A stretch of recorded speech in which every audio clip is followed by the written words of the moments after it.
Well, hello, and welcome to the Riverfront Reds show. I am not Welcome to the Riverfront Reds show. I am not Tim Daniel. I am Seth Shaner, and I'm here to get us started. Tim will get here as soon as he is available from his parental bedtime duties. I invite you to jump in the chat. We're going to experiment tonight with some live, not only viewer mail, but live quote unquote call in. We'll see how that goes, and we'll see if we can make it work. And as I said, I'm waiting on Tim, and we're going to get him here as soon as possible. And so up until then, we can chat about anything you would like. Here in the chat, I'm going to place the link, and there it is. It should be going in there soon. You can go to that link and check it out. As far as joining me here on the call, we request that we don't get too crazy, obviously, but we've got some Reds baseball to talk about, and the Cincinnati Reds are certainly our favorite thing to discuss. The Reds today played. Actually, they did not play today, so they played yesterday and lost to Texas 5-3 with old friend Tyler Mahle getting the win. So certainly the Reds have been exciting at times this year, and especially with the bats with Ellie De La Cruz, as we discussed on the Sunday night late night Reds episode with Ben Brown and myself. We had a great time talking about everything Ellie, and certainly that was a good time. And actually yesterday, the highlight of the game for me was Hunter Green going 4 innings with 6 strikeouts and just no runs and just 2 hits overall. So just did a great job yesterday, and looking for a lot out of him, obviously, as we expect him to be the opening day starter. So if you are here joining us live, we thank you. And the idea tonight is for us to allow you guys to kind of dictate where we go with some of the questions and thoughts you might have. And you're certainly welcome to dive on in with some comments in the chat. We'll get to those as they come in. But also, I did put the link there in the chat if you would like to go and come on here with us. So go ahead and feel free to do that as you'd like. And we certainly want any help I can get right now, as Tim Daniel is not here. And tonight is Tim Daniel's night to host. So Tim's got the plan, and he came up with the idea to host you folks a little more face to face if you'd like to. So go ahead and jump in if and when you can. Um, as far as overall Reds news, no news is good news type situation on most injuries, as far as the lack thereof, knock on wood, as compared to past camps. We certainly worry a little bit about Spencer Steer, and we continue to wait to see if the injection he got last weekend will do the trick, as far as maybe letting him get back on the field and that sort of thing. But it sounds like just about everybody else, again, knock on a lot of wood, um, is doing okay on the field and that sort of thing. As I turned up something there just now. So thanks so much again for joining us. As I mentioned, you are welcome to click on the link that we put in the chat there, and join the show via video here on our platform.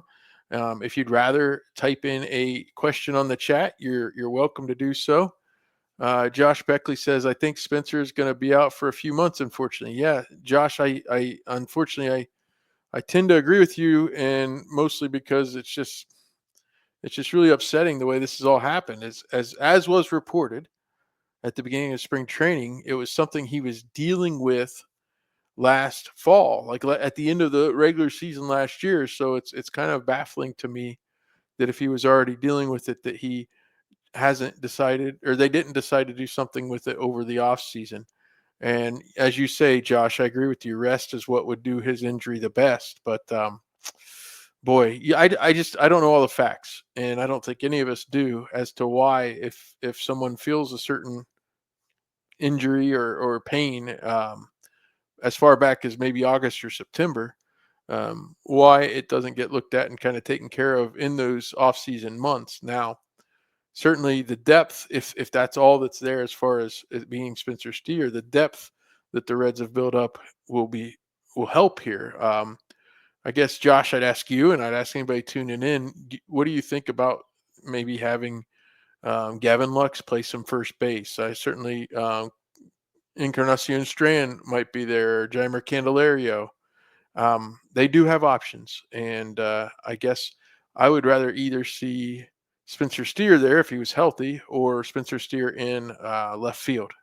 So it's a real bummer for me as a big Spencer Steer fan that he's not out there, because actually it was interesting. I got to be right on the third base dugout in the game when Spencer Steer hit his first home run as a big leaguer there at the end of the 2020, what would that have been? That's a 2022 season, and he hit his first homer. Yeah, CES and Candelario probably are the options in a platoon. They're at first. I still wonder where Gavin Lux is going to play, because I don't really see him being a third baseman for a full season. I mean, I'm fine putting him there, here or there, for spot starts and things like that. Um, and I would love to see, as you're saying here, Josh, um, CES having a breakout year. We were hoping last year that he would, and of course he had the suspicious, or the mysterious, I should say, broken hand, and ended up missing most of the season. But the idea that he's trimmed down, he looks good. I mean, even Tommy Thrall on broadcast has mentioned how good he looks in the field, even at third base. Boy, he answers a lot of problems if he becomes a bona fide, as you're saying, 30 home run type guy. I mean, that takes away kind of the need to have signed maybe another bat or two. If a guy like CES, if CES could hit 25 to 30 home runs, and Candelario came through with 35 to 40 doubles, which he's capable of when he was right, all of a sudden you've got the extra bat or two that you were looking for there in the off season that just never came to fruition, especially for the outfield. Other news and notes: Red Leg Roundtable aired the other day with an interview with Chris Garber. Chris and Chad Dotson, our very own Chad Dotson, co-authored the book you see behind me, The Big 50, and they've got their second edition that just came out. And Chris and I had a really good conversation with each other about the new book, but also some memories of being Reds fans and things like that over the years. And so I would point you toward that. Owen Timmerding and I hosted this week's regular Welcome to the Jungle episode, and that was eventful because we were talking about T. Higgins officially being tagged, but then also the fact that Alex Kappa had been cut, and subsequently, since we recorded that show, he has reportedly signed with the Raiders, or will sign with the Raiders. And then Tim, Daniel, and Owen teamed up yesterday for an emergency pod because hometown favorite Sam Hubbard went ahead and called it a career. And we have our first caller, as it were. We've had viewer mail for years, even before we had video. And we welcome to the stage Brandon Kamick. Brandon, thanks so much for being our first ever caller. Yeah, first time caller, long time listener. This is true. Yeah, just wanted to pop on and say, Red Leg Roundtable. I love the work that you're doing there. It's just really cool to hear the stories with all the guys that you've been able to round up there. But wanted to pop on for kind of a quick vibe check too. I feel like on Slack and with some of my questions that I can come off as pessimistic sometimes, but I think that's really just the mental struggle that we come with as being Reds fans. Yes.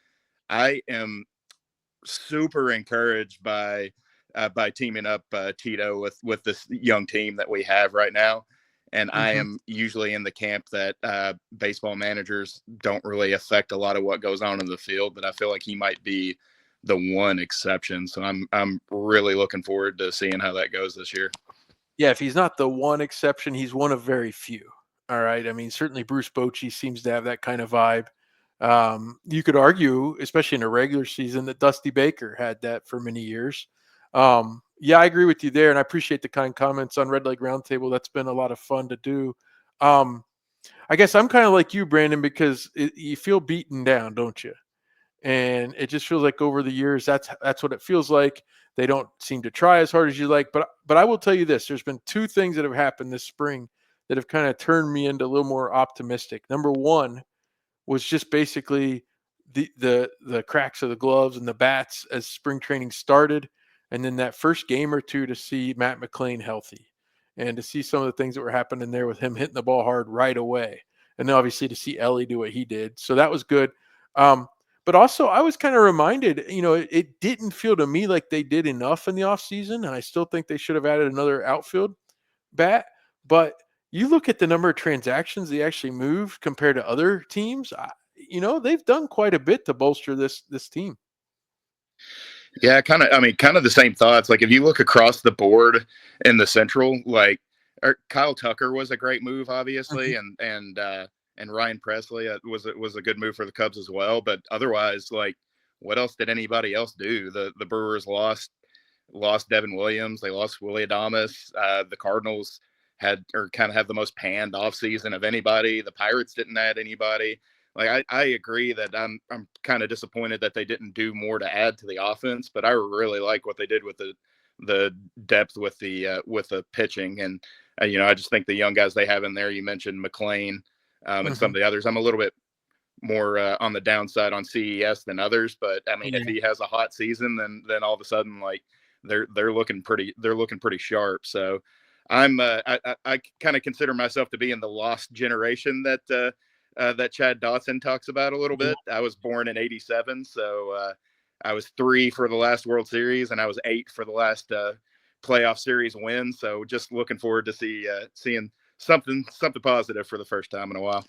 Yeah, we have been beaten down quite a bit. I guess I would say if on CES, even if he is just a home run type guy, right? I mean, as I look across this lineup, I see different characteristics. Like we went through that era where everybody was just trying to do exit velocity, right? And everything. It seemed like even before that was even a phrase, it was just everybody just trying to hit the ball out of the ballpark. And what people forget, and that's why I like Friedel so much. You know what I mean? Like some of these guys can have different roles. And the Reds right now, as far as like last year and as we look at this year, they don't have just that guy that just hit, like what he does is hit the long ball. All right. I mean, Ellie's going to keep hitting more long balls, but he's going to do so much more as well. So I kind of look forward to if CES. I mean, look, I'd love to hit 275, 280 and get on base at a 350 clip. That'd be amazing. But I doubt that's going to happen. But I guess the big thing is for me to see more power. That'd be great. Let's see. Josh Beckley, he kind of disagrees with you, I think. CES played good defense in 23, and the word in camp is he's looking good this year as well. Best shape of his life, Josh, right? Right? That's what I keep hearing. I got word just now Tim Daniels on his way. Brandon, did you have anything else for us? No, I'm good. Thanks for letting me hop on for a second. Y'all have a good one. Well, thanks again for your kind words about Red Leg Roundtable. I really appreciate it. Thank you. Yep. Oh, we have Adam from Milwaukee here. Hello. Is Scott Hatterberg good, Adam? You like Scott Hatteberg. What's up, Oh, buddy? How are you? not bad. How you been? Not too bad. I appreciate you dropping in. We've got some good folks in the chat. We've got more and more tuning in live. This is a new venture that came out of nowhere today. Get your butts on here. It's fun and entertaining. So I got a question for you.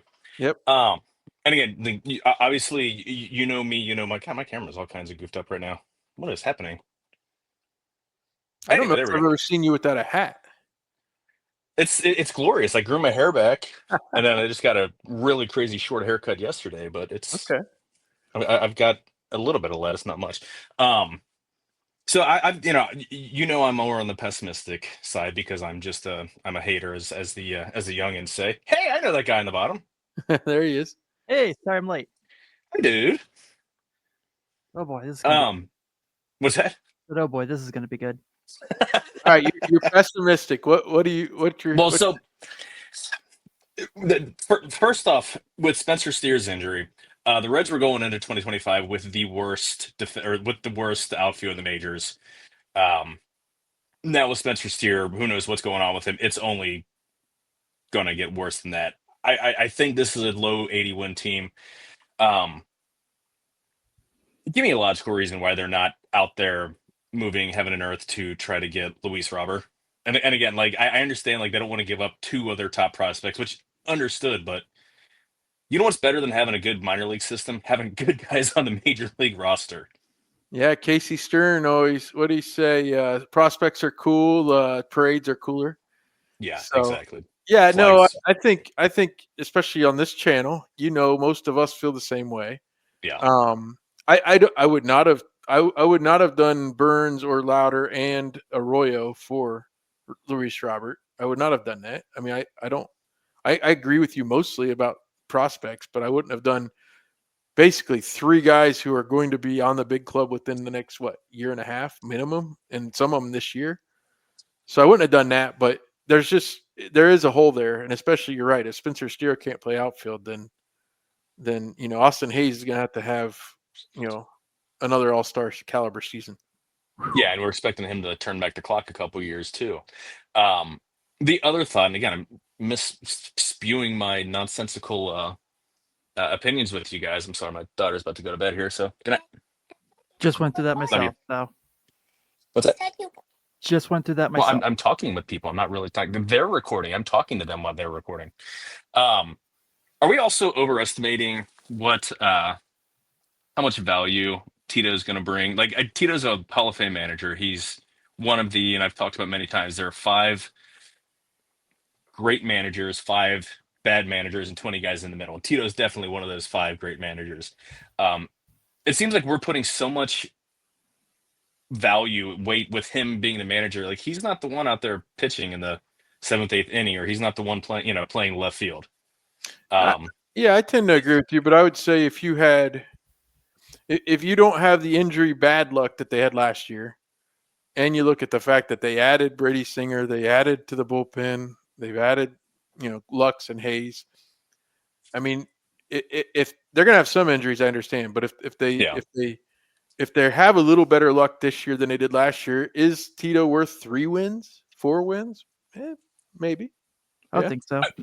And that's what I want. Like, it's hard to put to put a value on a manager, and I don't think David Bell was one of the 5 bad managers. I think he was in the middle, and he was not given good teams. They absolutely raised the floor of this team, which is I would have liked for them to add to the ceiling a little bit, but they absolutely raised the floor with the pitching staff, starters, and the bullpen.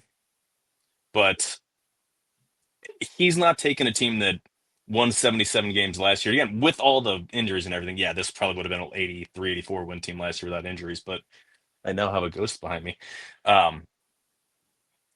He's not taking them to 87 to 90 wins to helping them win the division. I don't know. Like managers get too much credit and too much blame, and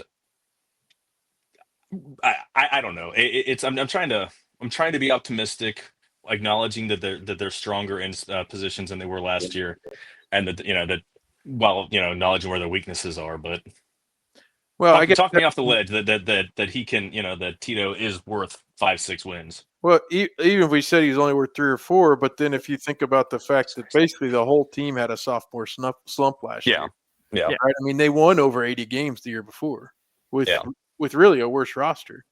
Yeah. So if you look at those two things combined, and again, the health is the big thing. Yeah. Then you see him make a jump, and maybe people wrongfully credit 8 to 10 wins to Tito, and Right. I don't care if they make the playoffs. That's okay. Yeah. Give whoever you want to give the credit to. Yeah, For sure. So, all right, we've got the link up there on the front there. It's at the top of the scroll on the chat as well. People are welcome to jump in or dive in on the comments as well. Tim, you can take over if you had any way you want this direction to go tonight. You're welcome to go ahead and take over the ship. Sweet. Let me find where my feed is here. This is what happens when you log on late. My apologies, everybody. Had to take care of a kid. So, Seth, I got to catch a little bit of what you were saying earlier, and it was nice. It was very, I really enjoyed your talking about your highlight of yesterday being Hunter Green, which is fair because he did finally have a nice outing. But how dare you overlook the fact that Chase Burns made his big league debut? I don't know that I overlooked it. I maybe just didn't get to it yet. Yeah. So Nasty. Yeah, looked good. 9. Let's see. We had 3 strikeouts, 1 walk, and 1 inning pitched. It was pretty nice. The way he was just dotting his fastball was pretty fun to watch. They from what it looked like they're putting his slider in as a cutter in Gamecast and everything, but he had a 0.0 like 100% like swings and misses. Like no one made contact with the cutter or the slider, whatever the heck it actually really was. So, um, do you think he's going to be up sooner than Louder was last year? No, I just feel like there's like it would take some injuries, but I've talked to our buddy Jack Mueller, who is part of our team, mentioned that one, he's going to project to be better than Hunter Green is, which is, Ooh. yeah, he does literally project to be better. And 2 is that if it comes to like, say they are in this race, so we all think they can be in, and they get to down the stretch in September, and God forbid someone goes down. There's no like, well, here comes Connor Phillips to start this game now. It's Yeah, no kidding. yeah, it's a lot better now. So Rhett kind of coming up at the end. I don't know. I think that's kind of more when we'll see him, but would it necessarily shock me if he's up in July? Probably not. Well, here's one for you, and it might just be a departure from organizational philosophy, but might he become the 2006 Adam Wainwright, who comes in and just helps? He only has X amount of innings left. He comes in the last 6 weeks of the season and pitches out of the bullpen. Maybe 1 inning at a time, or maybe a couple of games he goes 2, 3, 4 innings. But that would be interesting because he would be throwing some serious gas. It was for a shorter amount of pitches. Yeah, did you see this in the Slack today? What Brandon's saying? Yeah, Tyler Naquin, the pitcher at the Guardians, huh? Yeah, him and Alex Blandino going to be pitching games against each other in the battle for Ohio this year. There you go. Yeah, They Guardians like that. They turned Anthony Goes into a reliever too. Yeah, they did. So that's they always find a way to make pitchers make good pitchers out of something, and so you got to give them credit for that. I hate being envious of them. This Why? doesn't feel right. It doesn't feel right. It's not like they're like, are you that passionate about the Ohio Cup? It's more of the fact that they haven't won a World Series since 1948, and they're a lot closer and have been a lot closer since 1993 than the Reds to win another series. Yeah, so I go back. It's jealousy. I've told a little bit of this story, but I go back to my mom lived in Columbus, and all of a sudden the cable company, they had only allowed 1 game to be shown. So it would always pick by the mid 90s, the Cleveland game, because they were the hip team, right? And yeah. If you go anywhere prior to 1993, you use that year very wisely. If you go anywhere in Columbus prior to 1993, it was a Reds town up here. And the minute the Jake opened in 94, all of a sudden, you get this wave of fans, and they had that long sellout streak, and they had some great teams in the mid to late 90s. There's no doubt they did. But, man, it felt like to me, as a Reds fan my whole life, who never even heard of hardly any Cleveland fans around town, then it's like, wait a minute, what is going on here? And no, I get pretty bitter about it too for those reasons. Doesn't bother me at all. What's that? Doesn't bother me at all. If they're good, awesome. If they're not, they're not. And besides, there's going to be a Cleveland team that's going to win a title this year anyway, so they don't have to worry about much. Okay. Yeah, I was raised to dislike pretty much everything. Yeah, Lake Erie Monsters are the team we're talking about, Seth. Uh-huh. Yeah. Tim picked a hell of a year to jump into didn't I? Start covering they've been good for a couple years. It's not like they came out of nowhere, but man, they came out of nowhere to be this good. Yeah, yeah, for sure. Shout out Kenny Atkinson. He makes it fun. That's my other shows. Yeah. So, any comments, questions? I see Pat Magooch did end up back in here, so I'm gonna hop in and join us for this chat. We would love to have you. That's the goal of today's show. Just kind of wing it and get some vibes checks in. I saw Brandon hopped in before I got on, so I missed you, buddy. I really appreciate you hanging out. really mad Sydney's not here. I'm gonna have to have a conversation with her later about that because she told me she would be, because she said she had Pete Rose comments, but I will not allow those anyway. Yeah, I don't know if that's true. Do you have any thoughts about the Bengals and Trey Hendrickson? And So I know this isn't Welcome to the Jungle, but So, yes. But I want to make sure I get this out there real quick. Tomorrow, Seth, I haven't even told you this yet. We are going to do a special Welcome to the Jungle where Owen is going to kind of talk this out with our new host, Caroline Palmer. All right. So she's going to be making her debut. So I'm really excited to bring Caroline in. Caroline's actually a soccer player at Miami of Ohio, Good Red Hawks. And she's going to be coming in. So it's going to be awesome. Brent, sorry to ask how you got a kid before bed for 9 p.m., but you weren't available, so it answered my question. yes, truth that. But yeah, I mean, here's where I'm at on it. And I think the conversation is everyone's kind of jumping to what are the Bengals doing? What are the Bengals doing? What are the Bengals doing? And I get that. I do. But this isn't like this is the first time this has happened in the NFL, let alone this offseason. Yeah. I mean, the Rams literally just went to Matt Stafford and were like, hey, find someone out there who will offer you something. Well, if there's something that works, we'll make a deal. So I feel like we should probably calm down a little bit because we don't know how this is going to turn out. Remember, this guy, this trade, he asked for a trade last offseason. Yeah. And when he poured the training camp, the first thing he said was, I love Cincinnati. I want to be here. I love this team. And so I don't have any reason to think otherwise, but I do want to say, as someone who has been very pro, bring T. Higgins back and still stand on that. If it was between Trey Hendrickson and T. Higgins, I love Joe Burrow. I understand Joe Burrow wants T. Higgins. I would have to pick Trey Hendrickson. So there's a couple, and again, like it's weird being here because I'm not even a guest. I'm just someone who just jumped onto your guys live. This is a weird. Yeah, we're letting you here till someone else comes on. Yeah, I'd like. That's kind of what I figured. I mean, so please, someone kick me off. There are three different ways to look at it. Yeah, it's the way to look at it like Matthew Stafford, to where like they're kind of like they've got a ballpark of where they want to be, but he thinks he might be worth more. And Bengals like, cool, go work with the team, see what they'll give you, come back to us with a number. And if it's something that they're willing to work with, or if he finds out I'm 30 years old, I'm going to be 31 at the end of the season, and pass rush production absolutely just falls off a cliff when you hit 30, 31 years old. And he's not getting anywhere near what Max Crosby just got, which I think that's where they're going. I think that's what he's looking. And if he's not around there, he's closer to like 30 million, then maybe the Bengals will renegotiate, take it back to the table, and keep him in, which again, cool. There's enough money to take care of everything they need to do.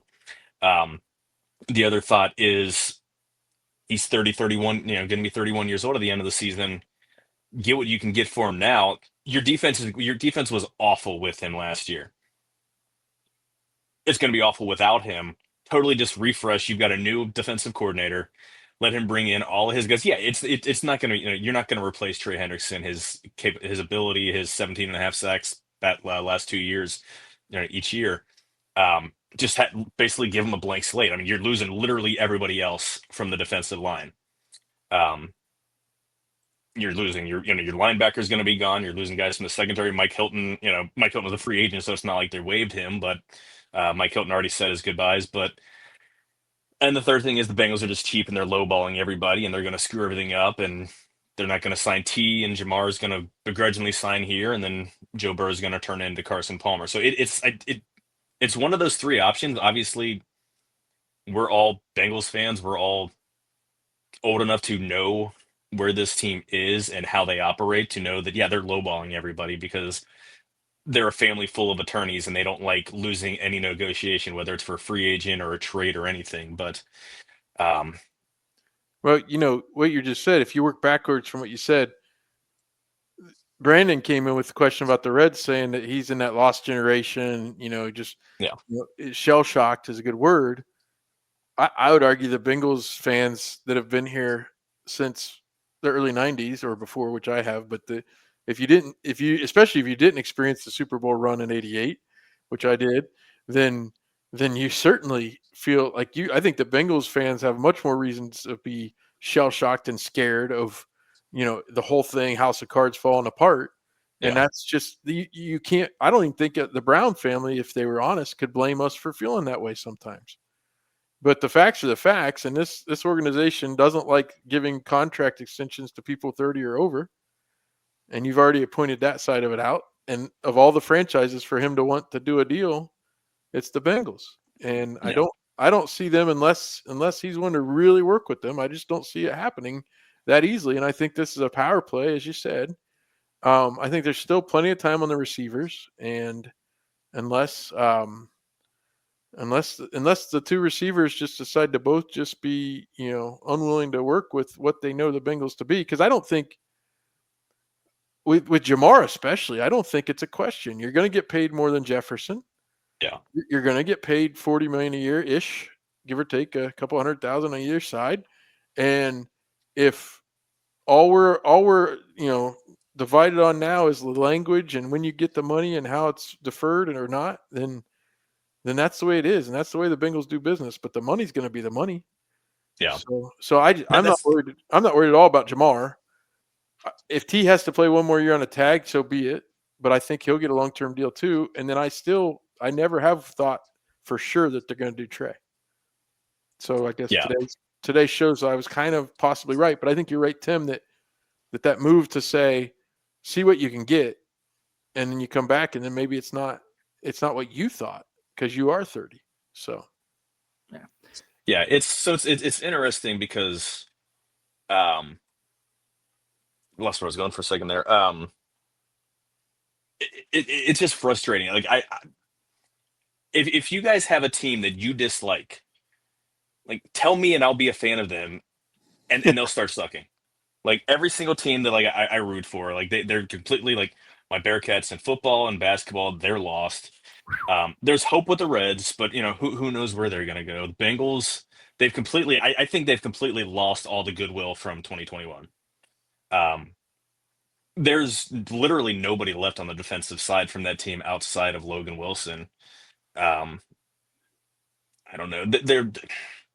There's the way they structure deals are so arcane. They talk about they don't like to guarantee so much money up front because they're a small market team. They don't have that kind of cash flow. They're worth $4 billion, and every bank in the entire United States and in the world will give them a near zero interest rate on a loan to put money in a bank, in escrow, to put guarantees. They just don't want to. They just don't want to structure them that way because they want to hold firm and they want to like sign guys their way. And it's just we don't care as fans. I don't care how it's structured. Figure it out. Like take a loan. Or here's an idea: find some private equity firm like the Eagles, who, again, not every team operates like the Eagles. They are the most well-run football organization in the NFL. Just won the Super Bowl. They've got the best roster. They're still paying guys. They just re-signed Zach Bond, and they just sold 8% to a private equity firm, which means more cash, more money to put guarantees and everything. It's just this is why I drink. I drink so much more in the past couple years than I ever have, and this is part of it. I'll Well, leave you guys on that for the night. yeah, don't let us keep you from tonight though. yeah, I mean, well, Joe, thanks for checking in, man. It's good to hear from you. Shout out Joe's Town before we get out of here, man. Oh yeah. So I had some dude here in the middle of the screen on my second episode. It's at Joe's Tavern Show on YouTube and on Twitter and all that fun stuff. The next episode coming up, I've got Paul Hirons, who is Houday UK. He is the Bengals International Fan of the Year. I'll be recording with him this weekend. Awesome guy. I got to meet him October, November. He was in town. I got to meet him in person and a couple of guys from the other side of the pond. So it should be a fun one. So That's awesome, man. Well, cool. We'll keep going. Good luck with it, man. I really was excited to be part of it. So all the best, man. Thanks for hanging out. thanks guys. See you, Joe. All right, man. So we got Joe Farfsing hanging out. We've got Brandon Kamek coming in. Who's next? Who's next to join us here on Riverfront Live? Come on, Pat. Yeah, Pat. You told me on Blue Sky that you may participate.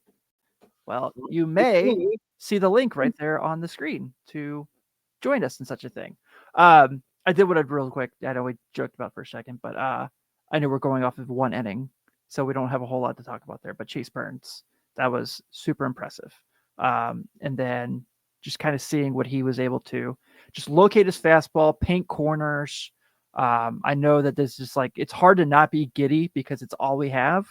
I know he got reassigned today back to the minor league camp, and he's going to be on the spring showcase roster, which we can get to that as well. But, I'm in the group that really thought Charlie Condon was going to be a Cincinnati Red in June. Me too. And really wanted Charlie Condon. And so, your first impression that we got from Chase Burns is maybe we're not going to miss as much as we thought we would, but I'm really, really excited to see what more he brings. If someone had told me last summer that Burns, not even that he profiles as being better than Hunter Green, if somebody told me that and actually kind of had gone in the future and seen it, then I would have been happy, because you need pitching so badly. And as much as I wanted Condon, or thought that was the only logical place to turn, I just didn't. I guess I didn't realize going into it that Burns would be this good or that good. And so even if he's just if he profiles out as like a number 2 starter in the league, then yeah, and you cross your fingers and hope for good health, and then go from there. But and the other problem too is you look at the woeful outfield offensive play last year and what looks like. I'm heartened a little bit by TJ Friedel being healthy, and I'm also heartened by Austin Hayes looking good so far. So I think at the end of the day, it's going to be good. What was Brandon said? I fully changed my mind on Burns Condon when I saw what guys like Montas were going for in free agency. That's right. I mean, that's a great point.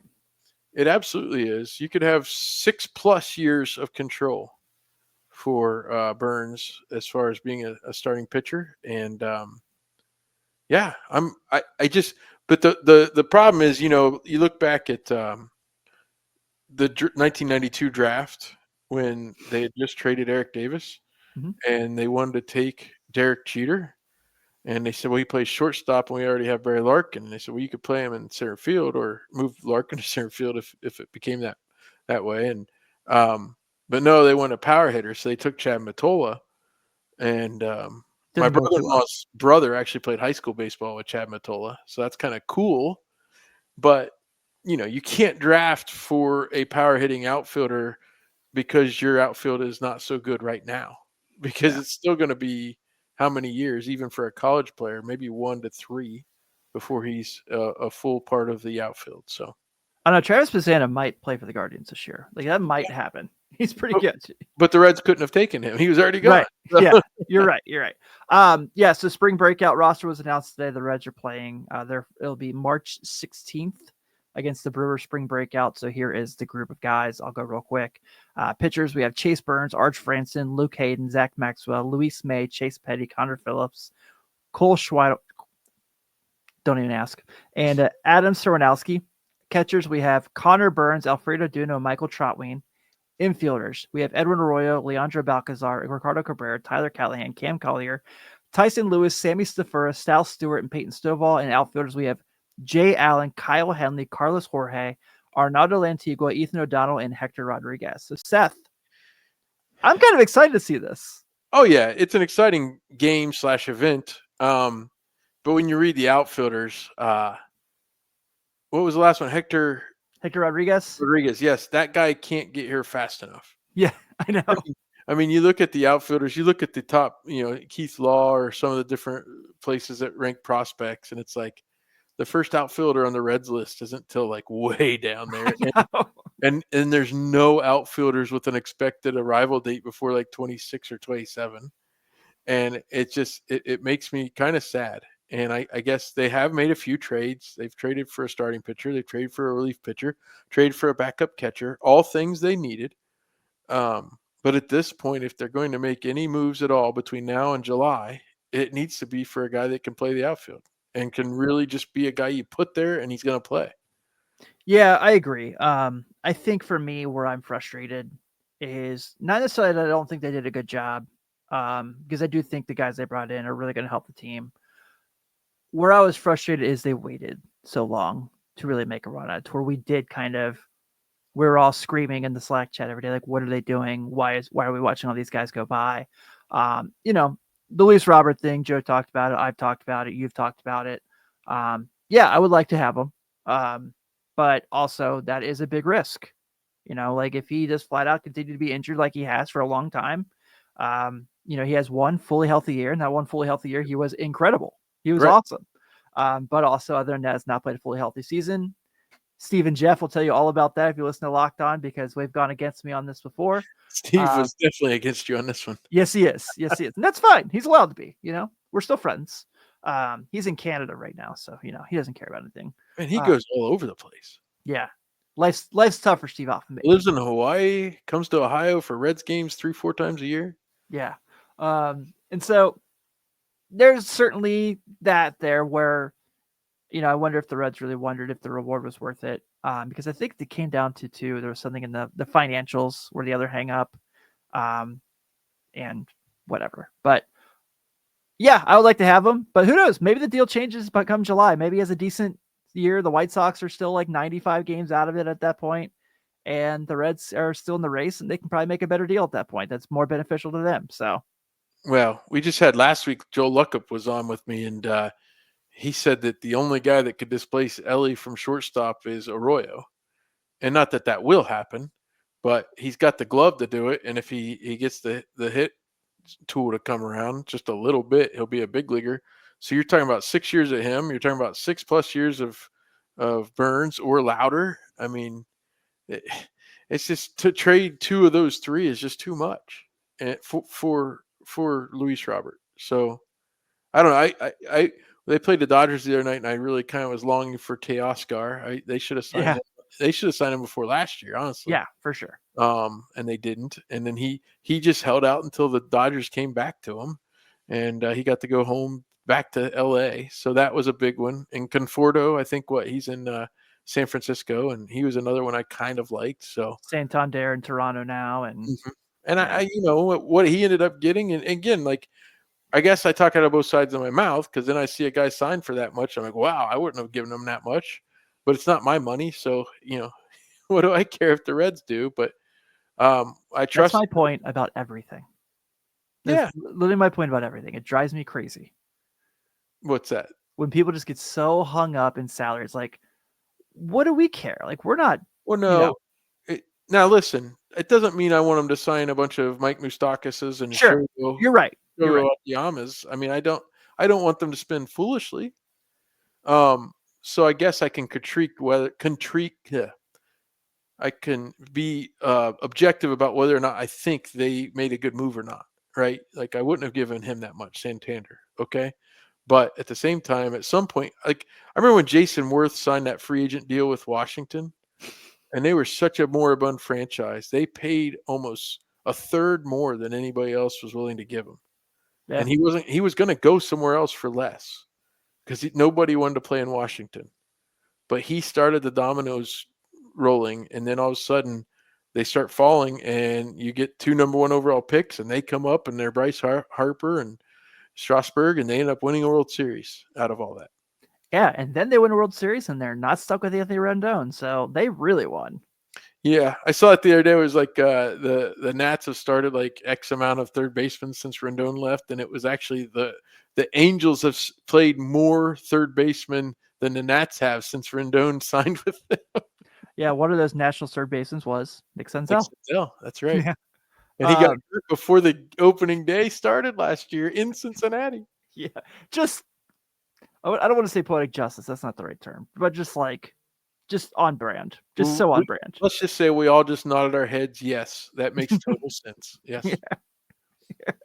When he broke his finger, wasn't it? Yeah, like that's right. Oh my gosh. What a name on there that popped up I wanted to talk about real fast that I'm pretty excited about is Sammy Stafora. Mm-hmm. High school 2nd round pick. I was really, really excited. I didn't know anything about him when he was drafted, but following him last year up through the system and what he was doing in those different levels, certainly was really impressive. And so I really, really got excited about him. I don't know what his future is with the team by any means, but really genuinely curious to see what he brings in the spring breakout game, to see what he can, I'm not saying this one game is going to tell us what they contribute to the Reds' future, but there's a lot to be excited about with what you've seen from him. There's little things we've seen from him so far. Oh yeah, and Sal Stewart, and Yeah, I mean, is Cam Collier okay? I don't know. I'd read haven't some. heard an update. Yeah, I'd read something about a bit of a tweak or something, but hopeful. Although I was amazed at Keith Law. Don't put Brandon Larson on the chat. Come on, I don't want to remember him. Even Keith Law brought up that Cam Collier had put on a lot of weight, and and I remember the question being like, "Well, Keith Law wouldn't just say that about somebody to be mean or anything. It must be a real concern." And he does look a little heavier, but if he can hit the baseball, that's kind of what we care about. Yeah, if he's gonna be Mo Vaughn, that's fine with me. Well, Maybe not that big, but the tools that he displays at the plate, if he can play a reliable third base, are more valuable than if he could do it at first base, obviously. 100%. Yeah, Because more people can just be plopped down at first base. But yeah, I agree. Well, hey, like I said, we'll probably go here for another couple more minutes, just see if anyone wants to hop on and give us their opinions. We had Joe, we had Brandon come on. We've got some couple nice messages in the chat, so we will be doing late night Reds this Sunday. I will be back in the chair. It is Grace's birthday, so I will. Yeah, she understands. So. Okay, my wife's birthday is actually on Saturday. So, oh, nice. Yeah, back-to-back days there. There we go. But, are you on one of the positions? Are you? Yeah, we'll be on third base that night. Base. Yeah, when you filled in for me, you and Ben did shortstop, which is basically just Ellie De La Cruz. So yeah, we'll I timed it correctly to where we will have all the last 4 positions we have we'll have done before opening day. So, okay. Well, good thing we didn't skip it then. Yeah. So I didn't feel like you really had to throw any backup shortstop plans in for Ellie De La Cruz. Hopefully not. We talked a little bit about, obviously Espinal will get a few starts there. Maybe Ellie gets a day off or he gets a DH spot one or 2 days a year, and Espinal plays short. Certainly Gavin Lux could play a game or 2 there if he had to. Again, McLean same. But, yeah, absolutely. Yeah. What are your Matt McLean feelings on the year? Because I know Ben and I had a really fun conversation about him. I cannot wait. Oh my goodness. I'm even more energized now than I was before spring training because obviously he's got to get through it healthy. That's going to be the overarching thing on him because he's not played a full year yet. But everything he brings, including just the energy and the, he is a lot like Dustin Pedroia. You're right. He just is that spark plug. And I just feel like, again, if Ellie's the superstar and the shining, like the sun, I guess, that everything else orbits around, Matt McLean is your foundation. Matt McLean is like, I just feel like, again, if he was healthy last year, he could have made such a difference. Yeah, and I completely agree. We didn't get to see it at all. And I hope he's healthy. I hope he's fine. But I just think the sky's the limit for this guy. I think he's an all-star. Maybe not this year, but at minimum a year or 2 from now. Yeah, I'm completely with you. I am going to ask you about this, and Right. I'm half joking, but I did think it had to evaluate conversation. Only 13 at bats in spring training so far. Will Benson's got a nice solid OPS over 1.179 right now, baby. Are we getting the comeback train? Is Will Benson coming back from his rookie year? You sound like another podcast host. Does he look like me? No, he doesn't look like you at all. You've worked with him before. But no, listen, I'm the type of guy who will never root against someone that's on my team because he plays well. That's good for my favorite team. Exactly. Okay? And the next point is I actually enjoyed watching him 2 years ago. He was exciting. He was fun. He brought energy. Won't Vince. I guess it's never me rooting against a guy. It's just more me thinking what's realistic. And I just don't see it. I don't know what he's done to try to reverse what happened last year. And I don't think Will Benson will be a factor for the Reds this year. Yeah, I can't imagine he's going to be a full-time player, but just being excited. I know, again, 13 at-bats in spring training does not tell us the whole story. All right, now, let me ask you a question. If Steer can't play outfield, or even if he's on the IL to start the season, which looks likely, that means he's one less outfielder. Yeah. So now you have Friedel, Hayes, Fraley, Benson, Fairchild. Am I missing anyone? Did we say Hayes? You said Hayes, right? I did. That's five outfielders, of which I thought Benson and or Fairchild would not make this team this year. Same. At the end of last year, I thought we would not have either of them on the opening day roster because they would have made more than just one move to add a player. What do? Is that it? Do you have to, at that point, do you have to platoon? You're basically platooning Fraley, Benson, and Fairchild in right field. Blake Dunn and Jacob Hurtubise again, baby. Let's go. Yeah, the vibes are getting worse. Yeah.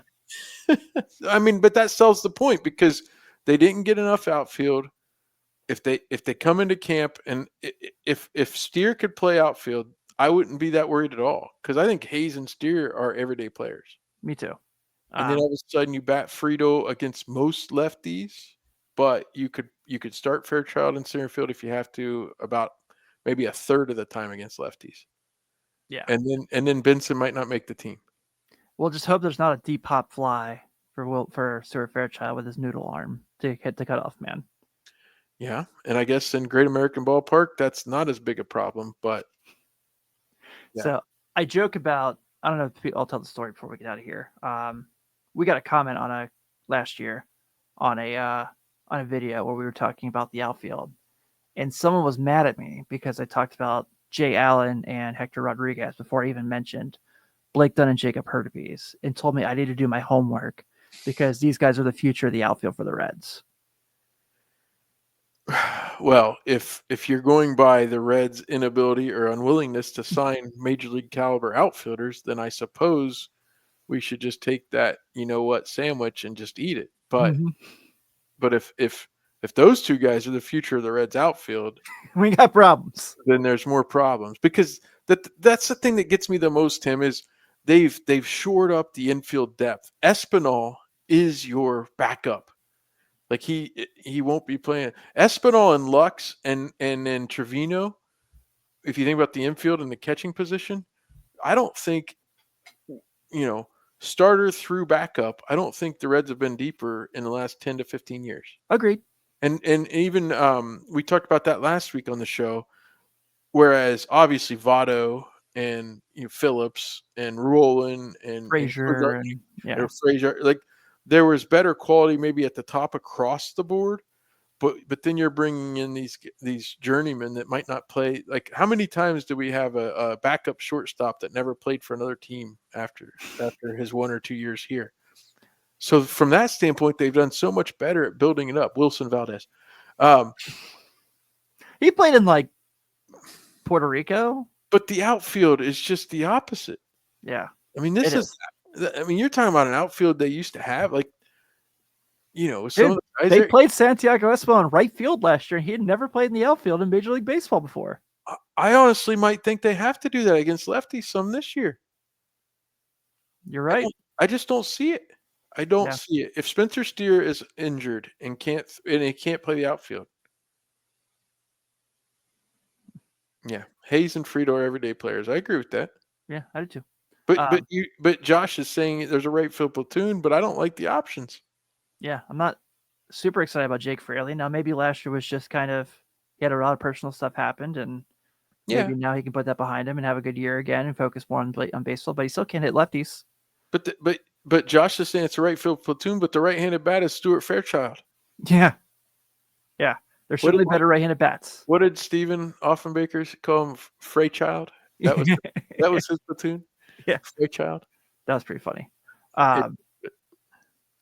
So, yeah, I mean, we'll see how it goes, but I'm not super optimistic either. I hope I'm wrong because I obviously, like you said, if they're wearing our team's uniform, I want them to do well. You mentioned like 1 year guys that like always crack me up. Do you remember Derek Robinson? Oh, man. Yeah, I haven't thought of him in a long time, but yes. Literally 1 year in the majors with the Cincinnati Reds in 2013. there was games where he was playing center field because they thought Shin-Soo couldn't, and they'll put Shin-Soo in left field, if you remember. Uh-huh. Because Chu was like playing center field for the Reds, which was Well, Yeah. yeah, 'cause I remember. I saw my Facebook memories a few weeks ago when or like a month or so ago when they made that trade. And it's like, okay, Stubbs is gone. That's fine. I'm excited to have Chu's bat, but I remember saying, who plays center field? And some people are like, oh, it's just gonna be Chu. It's fine. I'm like, it's fine. yeah.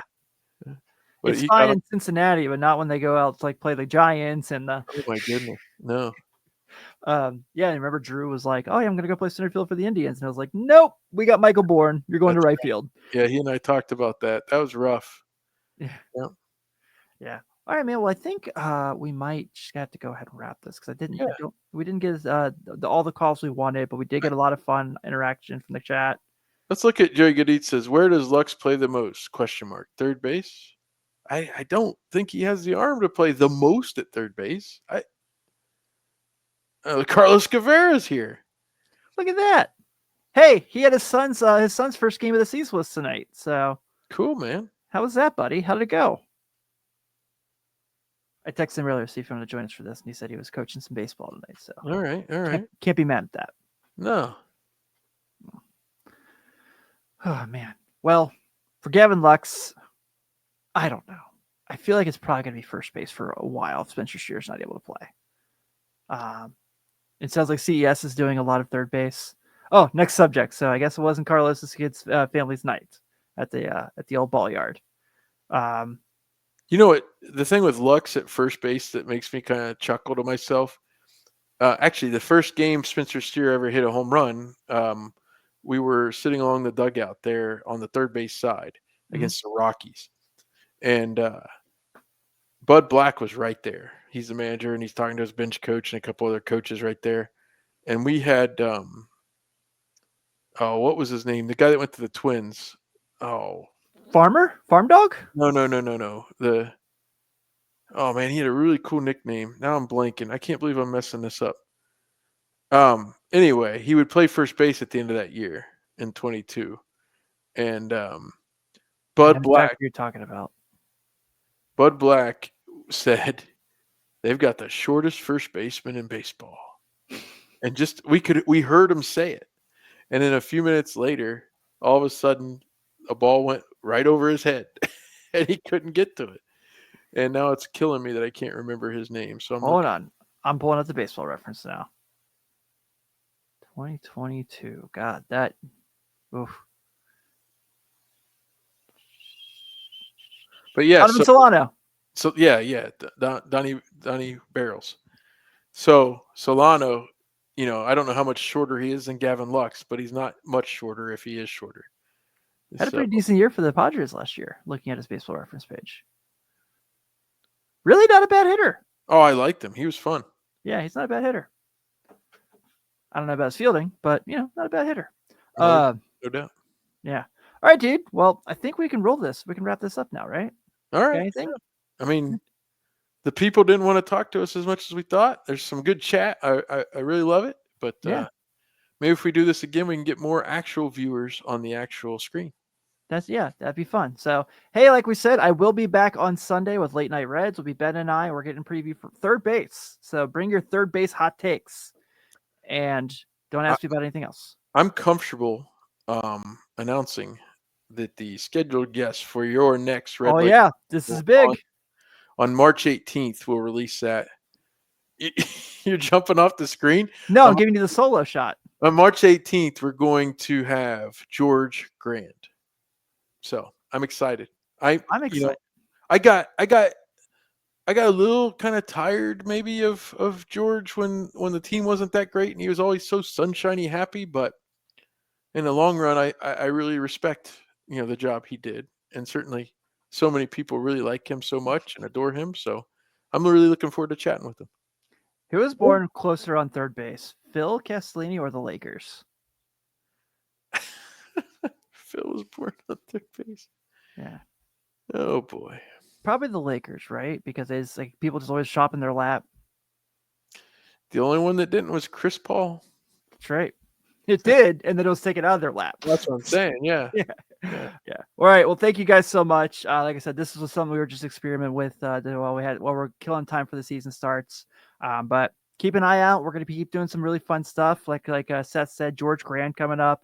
I got Late Night Reds coming back on this Sunday, like always, and we'll keep this rolling. So on behalf of Seth Shaner and everyone here at the Riverfront, this is Tim Daniel. Have a good night, everyone.